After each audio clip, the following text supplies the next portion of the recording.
नमस्कार साथियों, मैं बलराम पटेल MPIQ के इस YouTube प्लेटफॉर्म पर आप सभी का स्वागत करता हूं। साथियों, आज मैं आप सभी के बीच में उपस्थित हूं एक नया प्रोग्राम लेकर, जो है डेली संवाद प्रोग्राम। साथियों, अब हम आपसे डेली रूबरू होंगे डेली संवाद प्रोग्राम के माध्यम से। साथियों, डेली संवाद प्रोग्राम के माध्यम से हम आपसे डिस्कस कर रहे होंगे डेली एडिटोरियल, साथ ही साथ देश दुनिया की महत्वपूर्ण खबरों का विहंगावलोकन। तो चलिए साथियों, शुरुआत करते हैं आज के इस महत्वपूर्ण सेशन की, जो है डेली संवाद प्रोग्राम। डेली संवाद प्रोग्राम के अंतर्गत सबसे पहले हम शुरुआत करते हैं आज के महत्वपूर्ण एडिटोरियल की। साथियों, जैसा कि आप देख सकते हैं, आज का हमारा महत्वपूर्ण एडिटोरियल है घटते भूजल स्तर से बढ़ती मुश्किलें। तो साथियों, जैसा कि नाम से ही स्पष्ट हो रहा है कि कैसे लगातार भूमि का जो जल स्तर है वो कैसे लगातार घटता जा रहा है, और आगे चल के भविष्य में हमें क्या चुनौतियों का या क्या समस्याओं का सामना करना पड़ सकता है। इस एडिटोरियल के माध्यम से इन सभी प्रश्नों का हम उत्तर जानने का प्रयास करेंगे। तो चलिए साथियों, शुरुआत करते हैं आज के महत्वपूर्ण सेशन की, जो है घटते भूजल स्तर से बढ़ती मुश्किलें। साथियों, आज का हमारा एडिटोरियल है घटते भूजल स्तर से बढ़ती मुश्किलें। साथियों, विश्व आर्थिक मंच की एक रिपोर्ट में बताया गया है कि विश्व की 75% से अधिक आबादी कहीं ना कहीं और किसी ना किसी रूप में जल की समस्या से जूझ रही है। साथियों, जब हम बात भारत की करते हैं तो भारत को नदियों का देश कहा जा सकता है, इसमें कोई डाउट नहीं है। लेकिन जब हम देखते हैं तो भारत भी कहीं ना कहीं भूजल की कमी से जूझ रहा है। साथियों, भारत में भी आगे हम आंकड़ों के माध्यम से समझेंगे कि कैसे भारत में भी भूजल के स्तर में लगातार गिरावट आ रही है। इस एडिटोरियल के माध्यम से साथियों हमें पता चलता है कि दुनिया की 75% से अधिक आबादी भूजल की कमी से जूझ रही है, और भारत भी इससे अछूता नहीं है। साथियों, हम इसमें देखते हैं तो आगे हम पाते हैं कि रहीम जी का जो हमें दोहा देखने को मिलता है, और वो यह है कि रहीमन पानी राखिए बिनु पानी सब सून, पानी गए ना उबरे मोती मानुष चून। यहाँ पर साथियों पानी शब्द को 3 अर्थों में प्रयुक्त किया गया है। पहला संदर्भ जो है वो जल को लेकर है, तो वहीं दूसरा संदर्भ मोती की चमक या आभा को लेकर है। वहीं जो तीसरा संदर्भ है पानी का, वो ब्रह्मता के भाव से है, जो कि व्यक्तित्व के प्रभाव को दिखाती है। साथियों, तो यहाँ पे हम पानी का जो संदर्भ प्रयोग करना चाह रहे हैं, तो वो चाह रहे हैं पानी अपव्यय को रोकना एवं वर्षा जल संग्रहण। तो कैसे इस दोहे में बताया गया है कि हमें कैसे पानी का जल संरक्षण करना चाहिए, और साथियों कैसे पानी के अपव्यय को हमें कम करना है, पानी के अपव्यय को हमें रोकना है। इस दोहे का प्रयोग हम अपने मेंस आंसर राइटिंग में भी कर सकते हैं, और अपने मेंस के इस प्रोग्राम को बूस्ट अप भी कर सकते हैं। साथियों, आगे जब हम देखते हैं तो पाते हैं कि कैसे घटते भूजल का संरक्षण हमें करना, घटते भूजल का हमें संरक्षण क्यों करना चाहिए। इस एडिटोरियल के माध्यम से हम जानेंगे साथियों कि हमें घटते भूजल का संरक्षण क्यों करना चाहिए। तो साथियों, बेसिकली अभी हुआ क्या है कि जो वर्तमान जो समाज है वो भूजल संरक्षण के प्रति बिल्कुल भी संवेदनशील नहीं है, या हम कह सकते हैं कि जल संरक्षण के प्रति बिल्कुल भी संवेदनशील नहीं है। साथियों, वर्तमान समय में ऐसे उत्पादनों की संख्या बहुत तेजी से बढ़ रही है जो जल के दोहन को लगातार प्रेरित कर रही हैं। तो जल का दोहन निरंतर बढ़ता ही जा रहा है। साथियों, जल का संरक्षण हमें ठीक वैसे ही करना चाहिए जैसे कोई वरदान का संरक्षण करता है। साथियों, जैसा कि आप सभी जानते हैं कि जो वरदान होता है वो व्यर्थ करने के लिए नहीं होता, ठीक उसी प्रकार जल का संरक्षण भी हमें ऐसे ही करना चाहिए कि जल जो है वो वरदान की तरह ही है।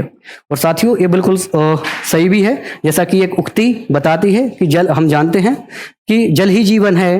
तो ठीक जैसे वरदान का हम संरक्षण करते हैं, तो जल का संरक्षण भी वरदान की तरह ही किया जाना चाहिए। साथियों, यहाँ पर एडिटोरियल में जब हम देखते हैं तो हमें एडिटोरियल में देखने मिलता है कि जल से संबंधित जरूरतों के लिए हम कहीं ना कहीं पूरी तरह से प्रकृति पर निर्भर हैं। तो जल संबंधी जरूरतों के लिए हम पूरी तरह से प्रकृति पर निर्भर हैं।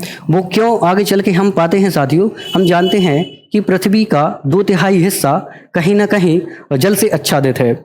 लेकिन साथियों, इस जल को हम प्रत्यक्ष रूप से अपने डेली लाइफ के प्रयोग में नहीं ला सकते हैं, क्योंकि इस जल में जो लवण तत्व की मात्रा है वो बहुत अधिक है, और इस लवणता के कारण यह जल हमारे जीवन के लावण्य को समानने लायक नहीं है। तो साथियों, लवण तत्व की मात्रा बहुत ज़्यादा अधिक होने के कारण, सैलिनिटी बहुत ज़्यादा अधिक होने के कारण पृथ्वी पर उपलब्ध इस 2/3 पोर्शन के जो जल को हम अपने डेली लाइफ में प्रयोग नहीं कर सकते हैं। तो साथियों, क्वेश्चन यह आता है कि पृथ्वी पर उपलब्ध जल का कितना हिस्सा हम अपने डेली लाइफ प्रयोग में ला सकते हैं, या मनुष्य पेयजल हेतु हम उपयोग कर सकते हैं। तो वो हिस्सा है 2%। पृथ्वी पर उपलब्ध जल का मात्र 2% हिस्सा ही मनुष्य अपने पेयजल हेतु उपयोग में ला सकता है। साथियों, यहाँ पे बहुत ही महत्वपूर्ण पॉइंट हो जाता है कि हम जानते हैं कि पृथ्वी का 2/3 हिस्सा जल से ढका हुआ है, लेकिन मात्र हम 2% जल का ही मनुष्य पेयजल हेतु उपयोग में ला सकते हैं। इस एडिटोरियल में जब हम आगे देखते हैं तो साथियों, इस एडिटोरियल में जैसा कि मैंने अभी बताया था कि भारत को नदियों का देश कहा जा सकता है, लेकिन भारत में भी कहीं ना कहीं आप देखेंगे कि प्रति व्यक्ति जल की जो उपलब्धता है वो लगातार घट रही है।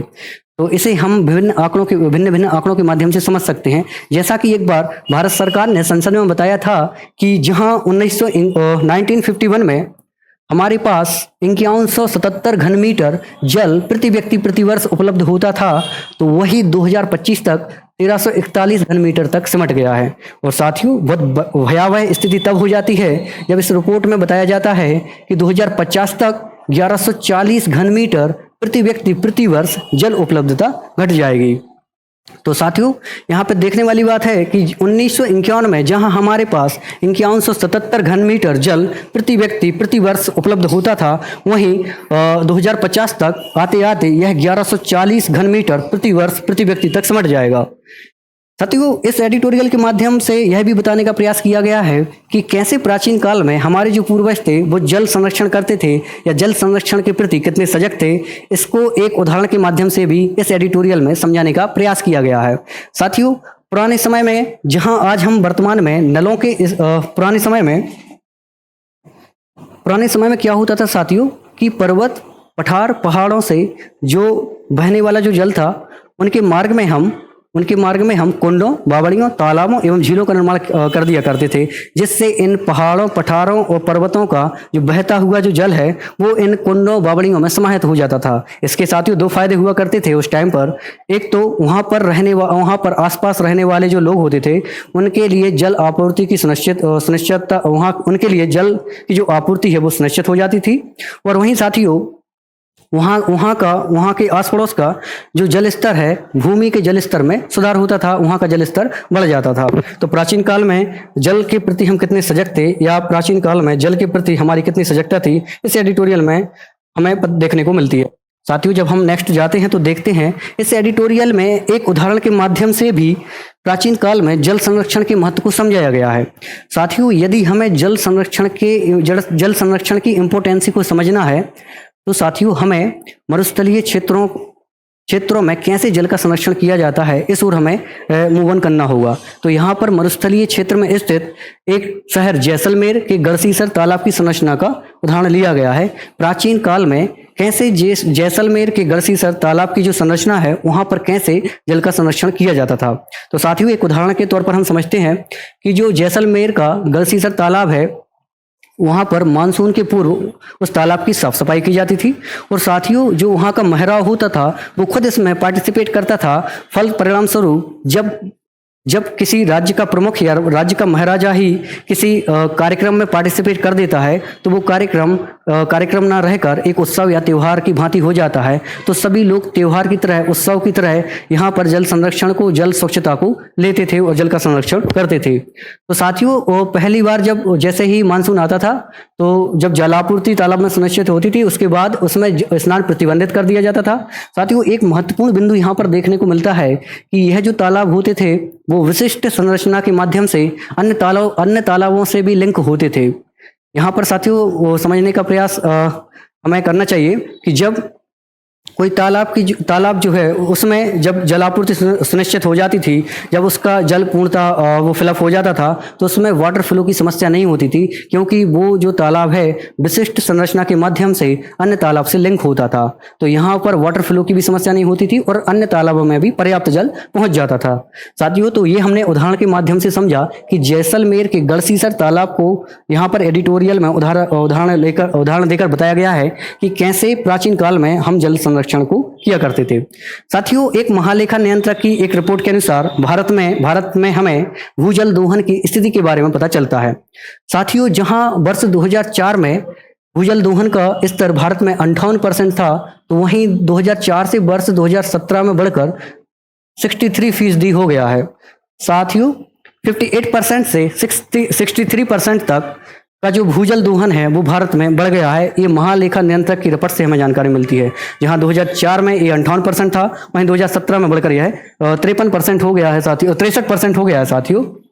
इस रिपोर्ट के आंकड़े को भी हम अपनी मेंस आंसर राइटिंग में यूज कर सकते हैं, साथ ही अपने मेंस के प्रोग्राम को बूस्टअप कर सकते हैं। साथियों, अब हम बात करते हैं कि भारत में घटते भूजल स्तर के क्या कारण हैं। भूजल के स्तर में लगातार कमी आ रही है, इसके पीछे मुख्य कारण क्या है, मुख्य बिंदु क्या है जिनके कारण लगातार भूजल स्तर में कमी आ रही है और भूजल दोहन लगातार बढ़ रहा है। तो सबसे पहले हम देखते हैं साथियों, 1970 के दशक में क्या हुआ था साथियों। अत्याधिक नलकूपों का प्रयोग किया गया था। 1970 के दशक में गांव-गांव तक जल की आपूर्ति सुनिश्चित करने के लिए अत्याधिक मात्रा में नलकूप खोदे गए और इन नलकूपों के माध्यम से साथियों जल का बहुत ज़्यादा दोहन किया गया। साथियों, बात यहीं तक नहीं रुकी, आगे चल के हम देखते हैं कि नलकूपों का जब अत्याधिक प्रयोग होने लगा तो परंपरागत जल संरचनाओं के प्रति हमारे अंदर उपेक्षा का भाव आ गया। परिणाम स्वरूप जो कुंडे, बावड़ियाँ, तालाब और झीलें होती थी उनको हमने नष्ट कर दिया। तो परंपरागत संरचनाओं को हमने नष्ट किया है, वहीं नलकूपों की ओर हम मूव ऑन हो गए, जिसके परिणाम स्वरूप तालाब, कुंड और झीलें क्षतिग्रस्त हो गए। और आगे साथियों हम देखते हैं कि एक महत्वपूर्ण पॉइंट यहाँ पे एडिटोरियल में हमें देखने को मिलता है कि सड़कें जो हैं वो सीमेंट की हो गई। साथियों, पहले क्या होता था कि जो तालाब होता था, तालाब का जो लोअर पोर्शन होता था, निचला स्तर होता था, वो मिट्टी का बना होता था, जिसके चलते भूमि के गर्भ में जल जाने के रास्ते हुआ करते थे। इस हिसाब से इस उपाय से भूजल का स्तर लगातार बढ़ रहा था। लेकिन वर्तमान में हमने क्या किया है, हमने सीमेंट बिछा दिया है सभी जगह। अब ऐसी कंडीशन में क्या हो रहा है कि जो भी बारिश होती है सीमेंट के कारण जल का अवशोषण नहीं हो पा रहा है और भूगर्भ के जल में वृद्धि नहीं हो रही है। और सीमेंटीकरण का एक महत्वपूर्ण पॉइंट देखने को मिलता है, आगे चल के यह बाढ़ के रूप में कन्वर्ट हो जाता है। सीमेंट की वजह से रन ऑफ वाटर की समस्या होती है और आगे चल के यह बाढ़ में कन्वर्ट हो जाती है। तो सड़कें जो सीमेंट की हुई हैं उसके भी कहीं ना कहीं दुष्परिणाम हमें देखने को मिल रहे हैं। साथियों, तालाबों के पेट में बस्तियों का हमने निर्माण किया है। जैसे मैंने बताया कि जहां पर जल जाने के जितने भी रास्ते हुआ करते थे भूमि में, वो सभी हमने बंद कर दिए। जैसे बढ़ती आबादी के चलते मानव आवास हमने बना लिए हैं तालाबों में, तो तालाबों में मानव आवास के चलते भी अब वहां पर जल का जो अवशोषण है वो भी हमने खत्म कर लिया है। तो भूगर्भ में जल जाने के सभी रास्ते हमने बंद कर दिए हैं। आगे चल के वही पॉइंट देखने को मिलता है कि धरती के गर्भ में जल जाने के सारे रास्ते हमने बंद कर दिए और हमने बहुत ज़्यादा नलकूपों का प्रयोग किया है, जिसके कारण भूजल दोहन बहुत ज़्यादा बढ़ा है। यहाँ पर साथियों बताना चाहूँगा कि जल का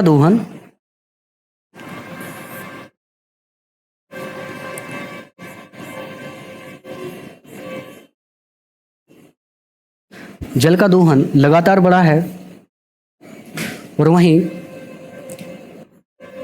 ग्राउंड वाटर रिचार्ज के लिए हमने कोई भी प्रयास नहीं किए हैं।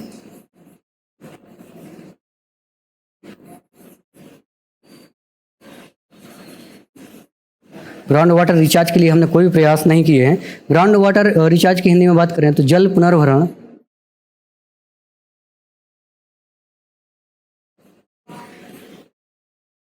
पुनर्भरण के लिए हमने कोई प्रयास नहीं किए हैं। लगातार हमने जल का दोहन किया है साथियों, लेकिन ग्राउंड वाटर के रिचार्ज के लिए हमारे द्वारा कोई भी महत्वपूर्ण प्रयास नहीं किए गए हैं। परिणाम स्वरूप लगातार भूजल का स्तर बढ़ रहा है। और इस रिपोर्ट के बारे में इस रिपोर्ट के द्वारा, इस एडिटोरियल के माध्यम से, भिन्न भिन्न रिपोर्ट्स के माध्यम से हमने यह जानने का प्रयास किया है कि विश्व में भूजल की स्थिति क्या है और साथ ही साथ भारत के संदर्भ में भूजल की स्थिति क्या है। साथियों, अब हमने इसमें कुछ राष्ट्रीय खबरों को भी शामिल किया है, तो हम चलते हैं अब राष्ट्रीय खबरों की ओर। तो साथियों, जैसा कि अभी आप सभी जानते हैं कि पेरिस ओलंपिक्स अभी चल रहे हैं। तो पेरिस ओलंपिक के दौरान मनु भाकर जो हैं, जिन्होंने पेरिस ओलंपिक्स में लगातार 2 मेडल जीते हैं और लगातार 2 ब्रॉन्ज मेडल मनु भाकर ने पेरिस ओलंपिक में जीते हैं। इसी के कारण मनु भाकर को रविवार को होने वाले पेरिस ओलंपिक के समापन समारोह का जो ध्वजावाहक है वो मनु भाकर जी को बनाया गया है। साथियों, अभी आप सभी को पता है सेमीफाइनल्स में हमारी टीम हॉकी इंडिया ने भी बहुत अच्छी परफॉर्मेंस दी है। तो वहाँ से भी उसको हम बहुत जल्दी इसमें अपडेट कर देंगे। साथियों, हम बात करते हैं नेक्स्ट खबर की। तो हाल ही में असम राइफल्स के महानिदेशक पद पर किसे नियुक्त किया गया है? तो हाल ही में साथियों, यहाँ पे हम जानते हैं कि असम राइफल्स के महानिदेशक पद पर लेफ्टिनेंट जनरल विकास लखेड़ा जी को नियुक्त किया गया है। साथियों, बात करते हैं असम राइफल्स की। तो असम राइफल्स, जिसे पूर्वोत्तर भारत का प्रहरी कहा जाता है, पूर्वोत्तर भारत का प्रहरी कहा जाता है या पूर्वोत्तर भारत का पहरेदार कहा जाता है। साथियों, असम राइफल्स एक विशिष्ट अर्धसैनिक बल है जिसका गठन 1835 में हुआ था। और जब इसका गठन हुआ था तो इसे कछाल लेवी के नाम से जानते थे। और जो असम राइफल्स का जो मुख्यालय है साथियों, वो शिलांग में है। साथियों, बात करते हैं भारतीय स्टेट बैंक के अध्यक्ष। हाल ही में साथियों, भारतीय स्टेट बैंक के अध्यक्ष के लिए CS सेट्टी को नियुक्त किया गया है। CS सेट्टी की बात करें तो SBI के सबसे सीनियर MD हैं साथियों। और जो CS सेट्टी हैं वो मौजूदा चेयरमैन वर्तमान में जो हैं वो हैं दिनेश कुमार खारा। तो मौजूदा चेयरमैन दिनेश कुमार खारा को रिप्लेस करेंगे CS सेट्टी साहब। तो CS सेट्टी भारतीय स्टेट बैंक के अध्यक्ष होंगे और इनकी जो नियुक्ति है वो 28 अगस्त से प्रभावी हो जाएगी। साथियों, SBI के बारे में बात करें तो इसे इंपीरियल बैंक के नाम से भी हम पहले जानते थे। SBI की जो स्थापना है साथियों 1 जुलाई 1955 को हुई है और SBI का जो मुख्यालय है वो मुंबई है। साथियों, नेक्स्ट न्यूज की जो हम बात करते हैं तो हम देखते हैं कि ये साइंस एंड टेक्नोलॉजी से संबंधित है।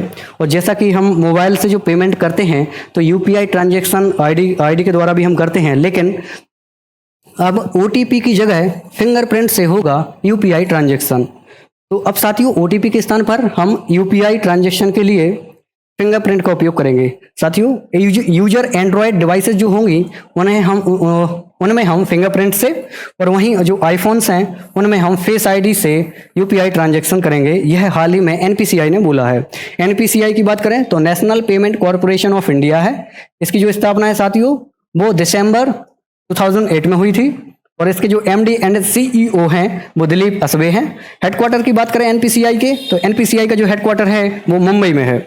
साथियों, ये जो स्टेप है ये क्यों लिया गया है तो कुछ ही दिन पहले RBI की गाइडलाइन थी, उसी को फॉलो करते हुए NPCI ने यह स्टेप लिया है। इसका प्रमुख उद्देश्य क्या है तो साथियों, डिजिटल लेन देन में फर्जीवाड़े को रोकना इसका प्रमुख उद्देश्य है। हम नेक्स्ट देखते हैं। साथियों,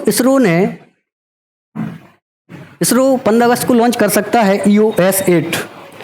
EOS 8 क्या है साथियों? तो अर्थ ऑब्जर्वेशन सैटेलाइट है। तो EOS लॉन्च कर सकता है इसरो। और इसको लॉन्च कब किया जाएगा साथियों? तो इसको लॉन्च किया जाएगा 15 अगस्त को। एवं कहाँ से लॉन्च किया जाएगा? तो श्रीहरिकोटा आंध्र प्रदेश से। एवं कौन से व्हीकल के द्वारा EOS 8 को लॉन्च किया जाएगा साथियों? तो SSLV D3 के द्वारा इसको लॉन्च किया जाएगा। SSLV जिसका फुल फॉर्म है स्मॉल सैटेलाइट लॉन्च व्हीकल। साथियों, नेक्स्ट न्यूज की हम बात करते हैं जो कि फिजी से आती है। राष्ट्रपति द्रौपदी मुर्मू को फिजी के सर्वोच्च नागरिक सम्मान ऑर्डर ऑफ द फिजी से सम्मानित किया गया है। तो हाल ही में हमारे माननीय राष्ट्रपति जी को फिजी का सर्वोच्च सम्मान प्राप्त हुआ है जो है companion of the order of Fiji. साथियों, बात करते हैं फिजी की। तो फिजी की जो राजधानी है वो सुवा है और फिजी की जो वर्तमान राष्ट्रपति हैं वो है Ratu William Mewalili. Yes, next news के बारे में जब हम देखते हैं साथियों तो यह चांदीपुर वायरस को लेकर है। साथियों, संसद में हाल ही में बताया गया है कि चांदीपुर वायरस से हाल ही में 53 मौतें हुई हैं। तो ये 53 मौतें कौन कौन से राज्य में हुई हैं इनके बारे में हम जानते हैं। साथियों, 53 मामले चांदीपुर वायरस 53 मौतें नहीं, सॉरी साथियों, 53 मामले हमें चांदीपुर वायरस के मिले हैं। तो कौन कौन से राज्य में ये हमें 53 मामले मिले हैं उनके बारे में जानते हैं साथियों। 53 मामले टोटल आए हैं। इसमें से गुजरात में 51, साथ ही राजस्थान में 2 मामले हमें देखने को मिलते हैं। इन टोटल 53 मामले में से 19 मौतें भी हुई हैं जो सभी गुजरात से हैं। तो साथियों, 53 चांदीपुर वायरस के मामले मिले हैं, जिसमें से 51 गुजरात से हैं और 2 चांदीपुर वायरस के जो मामले हैं वो हमें राजस्थान से मिले हैं। इसके चांदीपुर वायरस के इन 53 मामलों में से 19 मौतें भी हुई हैं और ये सभी मौतें कहाँ से हुई हैं, कहाँ हुई हैं साथियों? गुजरात में हुई हैं। चांदीपुर वायरस के बारे में साथियों जानते हैं तो 1966 में साथियों महाराष्ट्र के नागपुर के चांदीपुर गांव में 15 वर्ष तक के बच्चों की डेथ हो रही थी। डेथ का जब मूल कारण जाना गया तो पता चला कि इसके मूल कारण में एक वायरस है। तभी से इस वायरस का जो नाम है साथियों वो चांदीपुर वायरस हो गया।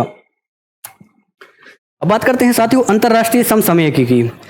तो अंतर्राष्ट्रीय समसामयिकी में जैसा कि आप सभी जानते हैं कि हाल ही में बांग्लादेश में तख्तापलट की घटना हुई है और बांग्लादेश में राजनीतिक अस्थिरता चल रही है और एक हलचल चल रही है।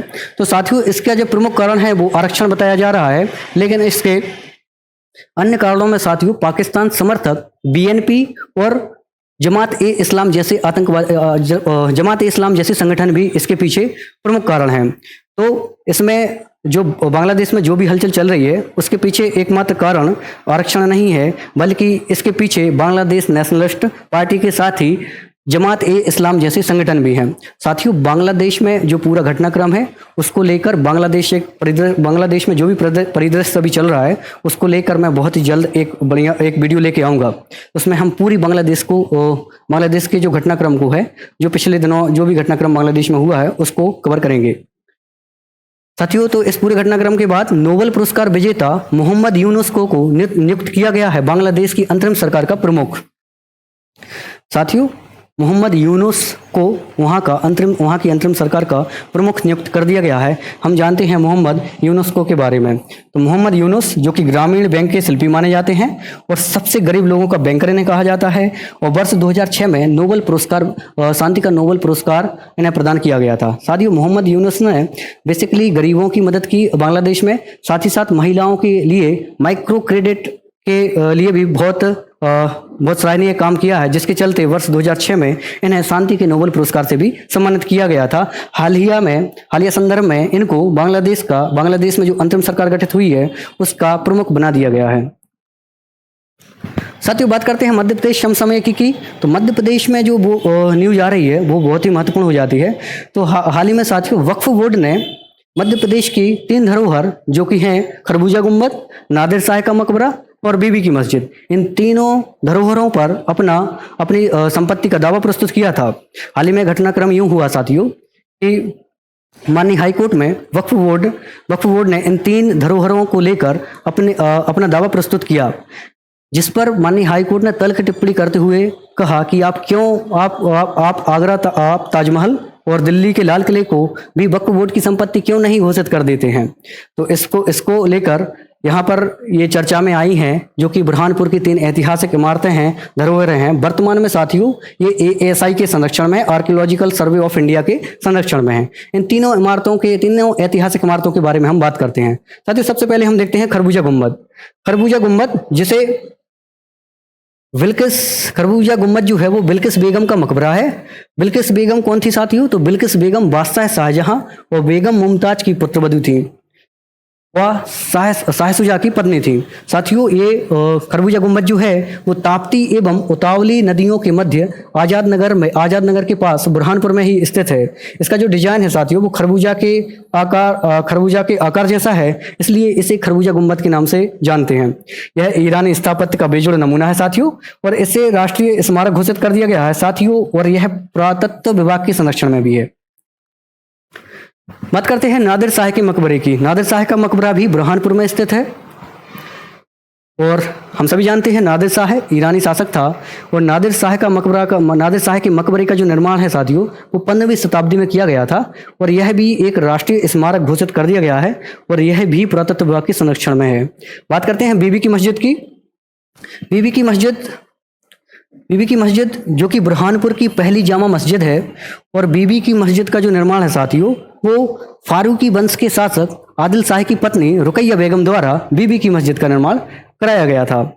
और साथियों बीबी की मस्जिद के निर्माण के लिए गुजरात से कारीगरों को बुलाया गया था, इसलिए गुजरात स्थापत्य कला स्पष्ट देखने मिलती है हमें बीबी की मस्जिद में। तो गुजरात स्थापत्य से प्रेरित है बीबी की मस्जिद। साथियों, मध्य प्रदेश के बारे में एक और क्वेश्चन के बारे में हम जानते हैं कि भारत एवं दुनिया के कितने % कॉटन का उत्पादन मध्य प्रदेश में होता है। तो साथियों, मध्य प्रदेश में भारत का 47% कॉटन, वहीं दुनिया के 24% कॉटन का उत्पादन मध्य प्रदेश में किया जाता है। साथियों, ये था आज का हमारा सेशन। आपको कैसा लगा हमें कमेंट बॉक्स में जरूर बताएं। और साथियों, ऐसे ही डेली अपडेट्स के लिए आप हमसे जुड़े रहें और stay tuned with us. Thank you so much. जय हिंद साथियों।